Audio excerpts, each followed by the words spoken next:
কোনো জানি হচ্ছে বৈষম্য বা তারা নির্যাতন বিভিন্ন ক্ষেত্রে বিভিন্ন জায়গায় দেখা যায় নারীরা অনেক অনেক সমস্যার মধ্যে পড়ে।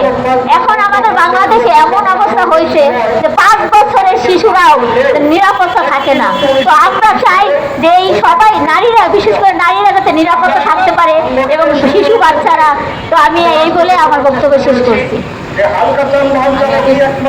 ধন্যবাদ শম্পা আপাকে তার বক্তব্যের জন্য। শম্পা আপার সাথে আমরা সবাই সহমত, যারা আমাদের প্রত্যেকটা নারী যেন এদেশে নিরাপদ থাকে এবং শিশুদের যেন সুরক্ষা হয়। এ পর্যায়ে আমি আমাদের পোশাক শ্রমিক উন্নয়ন জনকল্যাণ সংস্থার অর্থ সম্পাদক সেলিনা আক্তারকে নারী দিবস উপলক্ষে তার সংক্ষিপ্ত বক্তব্য দেওয়ার জন্য আহ্বান জানাচ্ছি। এই মালিক শ্রেণী যখন মনে চায় আমাদের শ্রমিককে বাঁচিয়ে দেয়।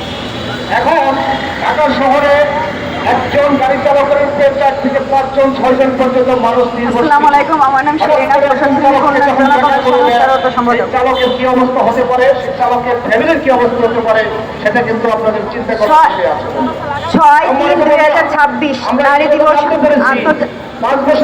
আন্তর্জাতিক দিবস নারী দিবস উদযাপন মানববন্ধন আমরা এখানে সবাই উপস্থিত হয়েছি। সাংবাদিক ভাই বোনেরা এবং আমার শ্রমিক ভাই বোনেরা সবাইকে জানাই আন্তরিক নারী দিবসের শুভেচ্ছা। আজকে আমরা কয়েকটি অধিকার নিয়ে আমরা এখানে আসছি। আমাদের অধিকারগুলি নিশ্চিত করতে হবে। সরকারের কাছে সাংবাদিক ভাই বোনদের অনুরোধ করছি, সরকারের কাছে আমাদের এই দাবি পৌঁছে দিবেন। যেমন আমাদের নারী বেশিরভাগ শ্রমিক, আমরা শ্রমজীবী মানুষ, কিন্তু নারী শ্রমিক বেশি। আমরা যে কোনো কর্মস্থলে যাই, নারী শ্রমিকদের নির্যাতিত বেশি হয়। নারী প্রতি সহিংসতা বন্ধ করতে হবে এবং নারীদের নেতৃত্ব অধিকার দিতে হবে এবং নারীদের মাতৃত্বকালীন 6 মাস দিতে হবে এবং সামাজিক সুরক্ষা এবং পারিবারিক সমাজের যে নারী কর্মস্থলে যে নারী শ্রমিক আছে এবং পারিবারিক নারী শিশু কন্যারা যা আছে প্রত্যেকের অধিকার নিশ্চিত করতে হবে। আমরা এই প্রেস ক্লাবের সামনে মানববন্ধনে আছি। আমরা নারীদের অধিকার নিয়ে আমরা নারীরা সব কিছুতে লাঞ্ছিত হই, কিন্তু নারীরা কেন এত লাঞ্ছিত হয়? নারীরা তো সব দিকে এগিয়ে যেতে পারে। আপনারা একটু সহযোগিতা করেন আমাদেরকে। আমরা চাই আপনাদের কাছে এই আশা বর্ষণ নিয়ে আমরা মানববন্ধন করি, রেলি করি। কেন করি?